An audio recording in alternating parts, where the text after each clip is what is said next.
All right, Shalom. All praise to the Most High, Yahweh Ba'Shem Yahushai, Ba'Shem Rakak Badash, and double honor to our apostles, elders, and bishops here at Great Millstone for teaching this truth that's going all around the earth. And Shalom to the hopeful elect out there. It's your brother Atazawan. We're back at it again with another lesson, right, from the Great Millstone here in St. Louis. And just pondering on the things that we saw. Here it is. This is Friday evening. We're at the end of the week. All right. We saw a lot of things in the news all week long. What's going on with Esau, Edom, as they take their opportunity to go and plunder another nation, and that whole fiasco that went on up there in Minneapolis. Okay. All these different things going on in the earth. And this is why we teach you and tell you, according to what the scriptures say, all right, who Esau, Edom is, okay, and what fate, right, what fate is coming for them, all right, what their fate is, right, their ending being what Yahweh Ba'Shem Yahushai has prescribed for them, right, through prophecy in the scriptures. Okay, so just on what you saw this week, right, in the news, and you got all these other different weird Israelites talking about the white man Esau Edom. That he's not Esau Edom, okay? Which there's no way that you can hide who this man is. All right. Anytime you go into a sovereign country and take it over for its riches, right? Basically to spoil it and to plunder it, and to make strategic plans against other nations who were dealing, with the nation that you invaded, basically. All right. To take control of their minerals under the guise that you say you're going to try to help those people of that land, which you're not. You're just there to feed your own greedy belly. All right. So there is something that has to happen to this place, all right, that we're living in, Babylon the Great, a.k.a. America, where they rule and reign, right, in their power seat, right? And as we always say, this is all done by the hand of Yahweh Ba'Shem Yahushai to bring a close to this place and to bring in the new kingdom for our Lord, okay? But there are identifying markers to tell you who the devil of the earth is, and that is Esau, Edom. So I have a few scriptures lined up here. Salakia.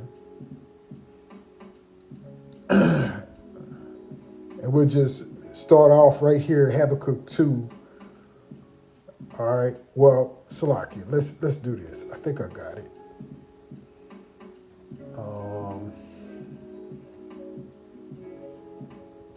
Bear with me a second. Let's start off right here. Job 9:24. It reads, "The earth is given into the hand of the wicked. He covereth the faces of the judges thereof. If not, where and who is he?" Right. If this man is not the wicked, if he's not playing the part of Satan upon the earth, then who is? Who's the one that covered the faces of the judges, of the Israelites? Who's the one that gave you iconoclasm? All right. Who's the one that painted the Savior with pale skin, long stringy hair, blue eyes? All right. Who's the one that told you that he loves everybody?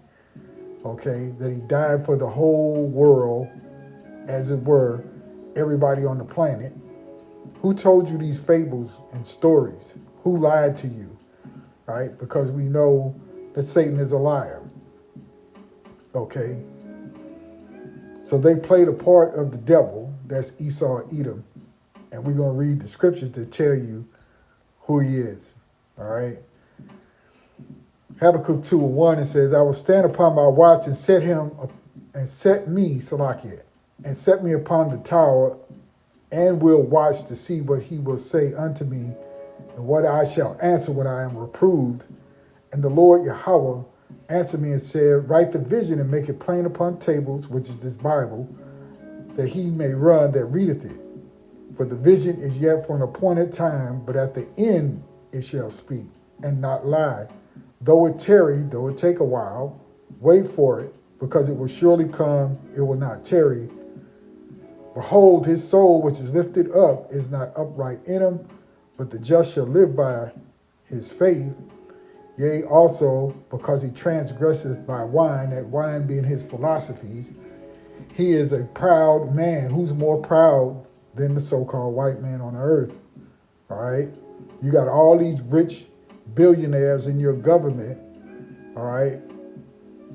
You got these people who are thinking very high of themselves, okay, because of their riches, right? From Elon Musk to the gates of hell to even on a lower level, even DJ Trump, right? Bezos, Warren Buffett, all these different people that you see in the media and in the news on a day-to-day basis. Okay, this is what they give you to look at, to show you how powerful they are, how rich they are, how they've cornered the market on everything from so-called medicine to law, to literature, to media, to television, and so on. Okay, these are the people. All right. Yea, also because he transgresseth by wine, he's a proud man, neither keepeth at home. Right. You have over 500 different military bases from Esau, Edom, all around the earth. For what reason? You see, who enlarges his desire as hell, right, and is as death and cannot be satisfied. This man will never stop until he feels he has conquered every people, every nation, every land, and has gathered all resources unto himself. You see?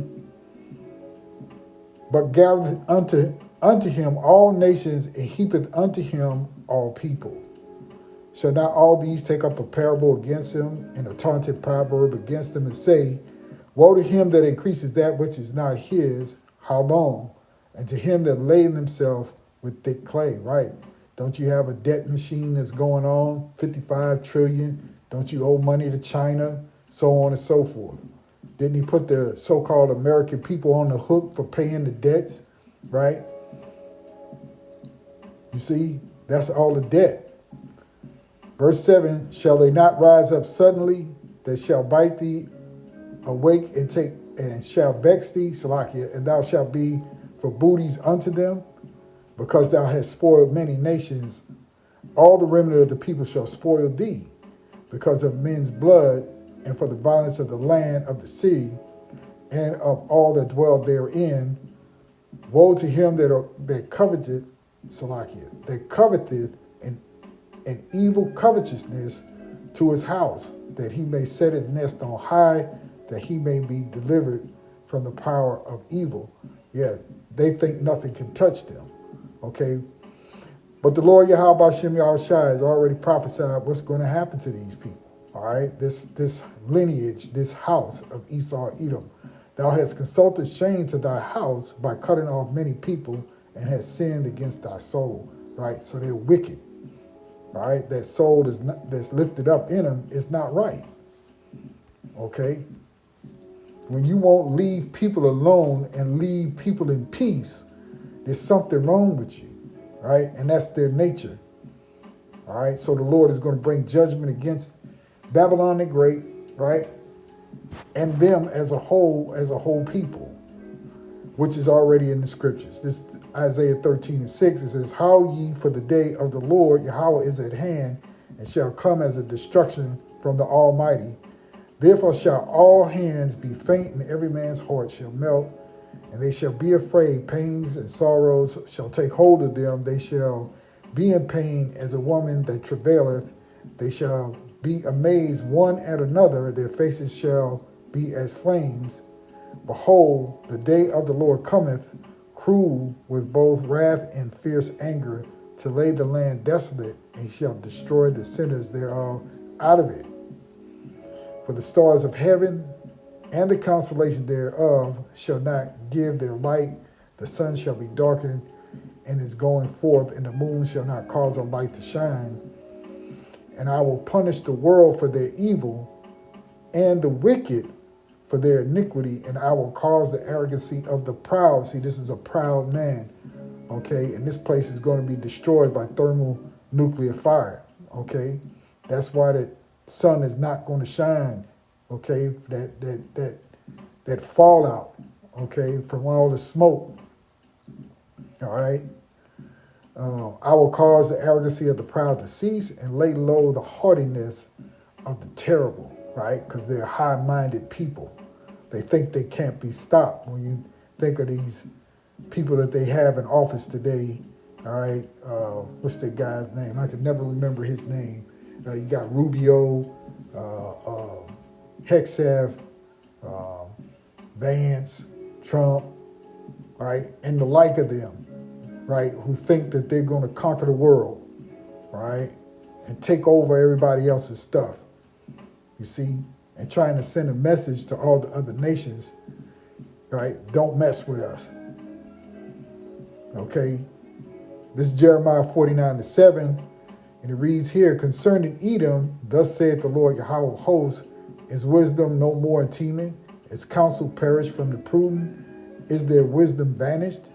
Flee ye, turn back, dwell deep, O inhabitants of Dedan, for I will bring the calamity of Esau upon him, the time that I will visit him. If grape gatherers come to thee, would they not leave some gleaning grapes? If these by night, they will destroy till they have enough, right? So even with other people, when you say, you know what, I got enough, I can leave some for everybody else. No, this devil wants to take everything from everybody, okay? So that he can be your God, which will be, hey, we got to keep saying it. Eventually, when they make this RFID mandatory, they will be a God over you if you accept it, right? However, the elect of Yahweh Shem Yahushai, they're not going to accept it, okay? And Lord's will, the Spirit be on all of us, you know, and that the Lord will protect us from those times, from that hour of temptation, all right? But going on in verse 10, it says, but I have made Esau bare, I have uncovered his secret places, and he shall not be able to hide himself. His seed is spoiled, and his brethren and his neighbors, and he is not, right? His posterity, right? His branches that come out of his house, right? You got weak-ass Christians who try to tell you that it's talking about actual literal Esau. No, it's talking about his seed line, okay? It says it right there. His seed is spoiled, okay?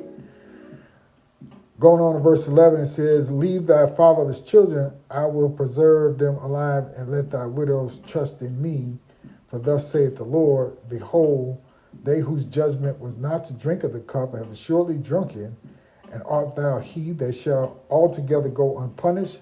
Thou shalt not go unpunished. Yeah, Esau, you will not go unpunished, but thou shalt surely drink of it.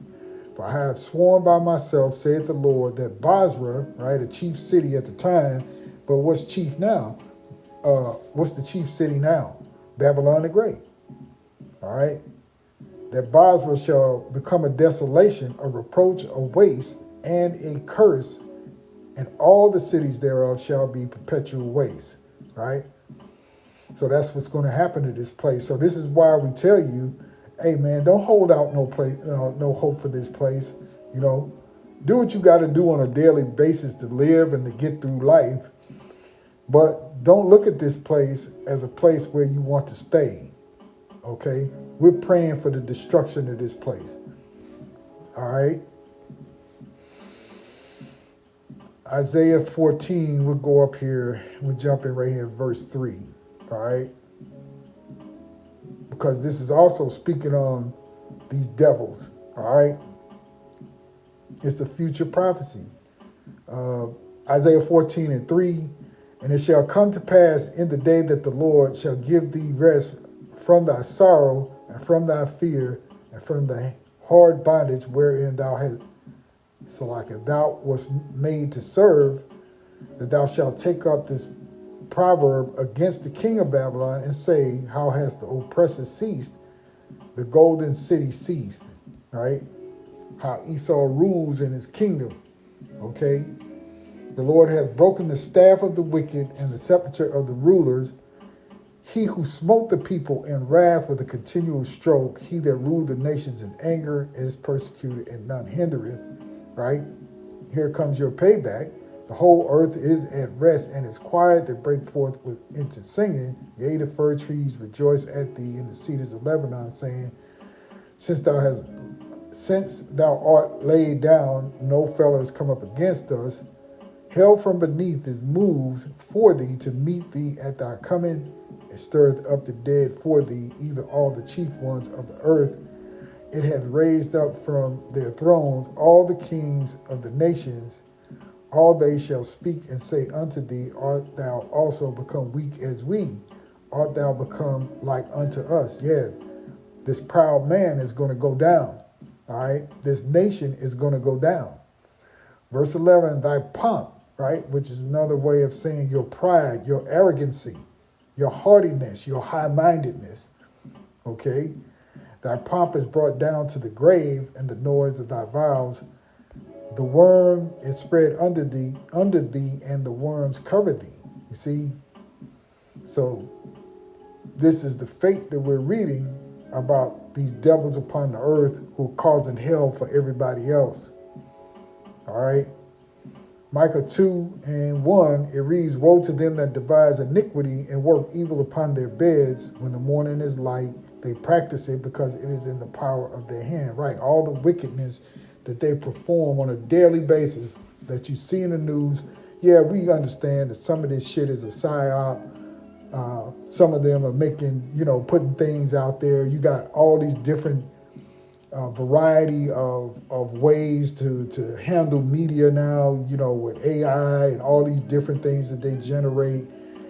It may look different, it may look like one thing to the naked eye, but be something else. We're aware of all of that, all right? But ultimately, this is the end game of Yahweh Shem Yahushai, how these things are coming out, day after day. This is happening over here. You got this going on over there. You got an earthquake over here, crazy storms. You got, all the Alphabet City. You got all these different things, a mishmash full of shit here in Babylon the Great that's going on. Nothing but mass confusion, right? Which is the way the Lord is going to bring the end to this place. But ultimately, Esau Edom is behind all the wickedness that is upon the earth. All right. Verse 2, and they covet fields and take them by violence, and houses and take them away. So they oppress a man in his house, even a man in his heritage. You see? And so going into other countries, that are sovereign, and then claiming that, you were doing one thing, but you really doing something else. You try to claim that it's drugs that you're trying to keep from coming into America, quote unquote, right? But that's not true. You see, and everybody, you're going to be exposed. The Lord has already said he's exposed you, made you bare. Everybody's going to see you for who you really are. The other nations, that is. All right. Verse 3, therefore thus saith the Lord, Yahweh, behold, against this family do I devise an evil from which they shall not remove your necks, neither shall ye go heartily, for this time is evil, right? So there's as much as they think they have a plan, it's really the plan of the Lord that's in their minds. Okay? Isaiah 34:1, come near, ye nations, to hear, and hearken, ye people. Let the earth hear, and all that is therein, the world and all things that cometh forth of it. For the indignation of the Lord is upon all nations, and his fury upon all their armies. He hath utterly destroyed them. He hath delivered them to the slaughter. Their slain also shall be cast out, and their stink shall come up out of their carcasses, and the mountains shall be melted with their blood. And all the hosts of heaven shall be dissolved, and the heavens shall be rolled together as a scroll, and all their hosts shall fall down as the leaf falleth off from the vine, and is a fallen fig from from a fig tree. What is this talking about? This is talking about that end, that nuclear destruction. Okay? For my sword shall be bathed in heaven. Behold, it shall come down upon Idumea and upon the people of my curse to judgment. So Esau, Edom, and Idumea is the Greek way of saying Edom.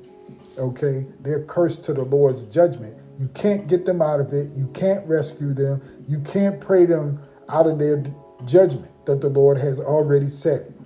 You know, you weak Christians out there, you want to save your slave master so bad. You think that they're so great, okay? And you don't understand that they are the wicked of the earth, okay? But nothing that you do or say, you can spin around on your head and spit out wooden nickels. It's not going to change the judgment of the Lord. All right? Verse 6, the sword of the Lord is filled with blood. It is made fat with the fatness and with the blood of lambs and goats, with the fat and the kidneys of rams. For the Lord hath the sacrifice in Basra and a great slaughter in the land of Idumea. Okay? So that's what's going to happen to Esau, Edom, and their kingdom. All right? Which stretches across the whole earth. Right?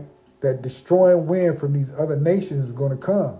Jeremiah 51:1, thus saith the Lord, behold, I will raise up against Babylon and against them that dwell in the midst of them that raise up against me a destroying wind. Right? That's that nuclear fire that's going to burn this whore that's riding on the back of the beast. You see?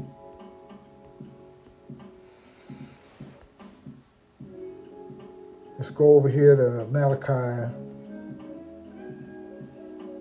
4:1. It says, for behold, the day cometh that shall burn as an oven, and all the proud, who's the proud? Once again, Esau, Edom, yea, and all that do wickedly shall be stubble, and the day that cometh shall burn them up, saith the Lord of hosts, that it shall leave them neither root nor branch.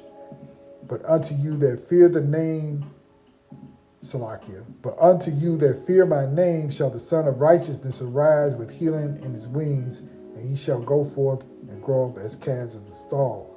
Right? The elect shall be saved and be bountiful, right, in the kingdom of the Lord. Okay?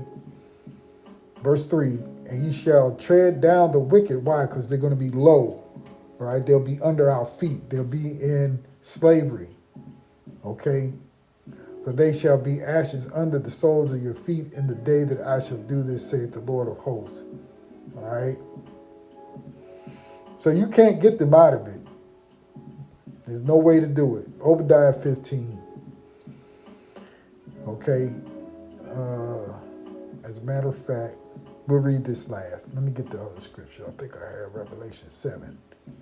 Okay? Because that destroying wind is only being held back by the angels until the elect of the Lord hears this word and they receive his name and they understand what's going on, right? And that they repented and they change their lives, okay? And then will the angels let loose that destroying wind. Revelation 7:1, and after these things I saw 4 angels standing on the 4 corners of the earth, holding the 4 winds of the earth, that the wind should not blow on the earth, nor on the sea, nor on any tree.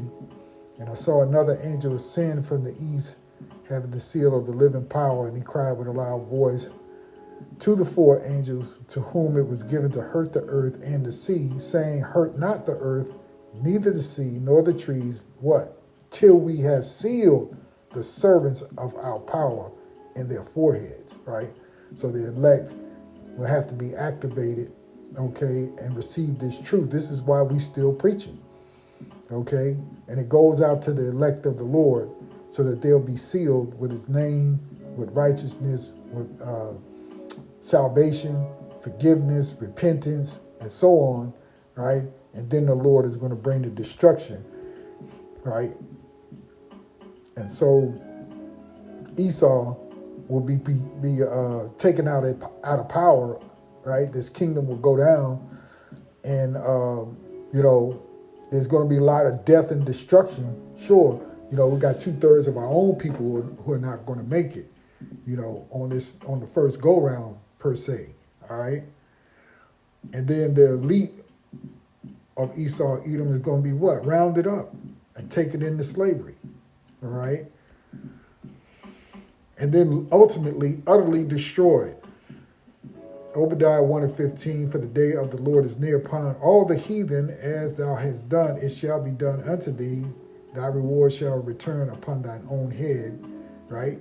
For as ye have drunk upon my holy mountain, so shall all the heathen drink continually. Yea, they shall drink and they shall swallow down, right? We read that in the scriptures where they talk about you utterly thought you wasn't going to drink it. No, you're going to drink it, okay? We had to drink the cup, and then now it's going to be your turn, okay? And they shall swallow down, and they shall be as though they had not been, right? Though you had not been. But upon Mount Zion shall be deliverance, and there shall be holiness, and the house of Jacob shall possess their possessions. And the house of Jacob shall be a fire, and the house of Joseph a flame, right? Both northern and southern kingdom, all right? And the house of Esau for stubble. And what do you do with stubble? You burn it, right? And they shall kindle in them and devour them, and there shall be Salaki, and there shall not be any remaining of the house of Esau, right? His descendants. And as a matter of fact, let's go into it real quick. House should be Baath. And right here, it's Baath. When you go into usage, down here, it should say right here. So it's not talking about a dwelling place, but right there it says family of descendants. You see? So their house is going to be destroyed, right? An end will come to them. It's right there in the scriptures, but you weak-ass Christians continue to try to fight for Esau. You can't save him, all right? Verse 18 again, and the house of Jacob shall be a fire, and the house of Joseph a flame, and the house of Esau for stubble, and they shall kindle in them and devour them, and there shall not be any remaining of the house of Esau. For the Lord Yahweh Shem Yahushai has spoken it. All right, and that's going to be the end of Esau. All right, so thinking about just reviewing some of the news that went on for this week, and the news actually, the more that they put out in the media, the more it shows you who Esau Edom is and who the devil really is upon the earth, and actually what is going to happen to them in the end that's prophesied in the scriptures. You can't deny it. You can't refute it. You can't argue it. And you cannot save them. All right? So we'll be on the lookout for more news in the coming days, all right, to see what else pops off, right? Because we're watchmen. We watch what's going on. We report on it. We filter it through the scriptures so that you brothers and sisters out there can get some understanding on it if you don't already know it, right? So that'll do it for the lesson. Just something real quick this evening. Lord willing, it was edifying. Giving all praise, honor, and glory unto Yahweh by Hashem, Yahushai. Shalom.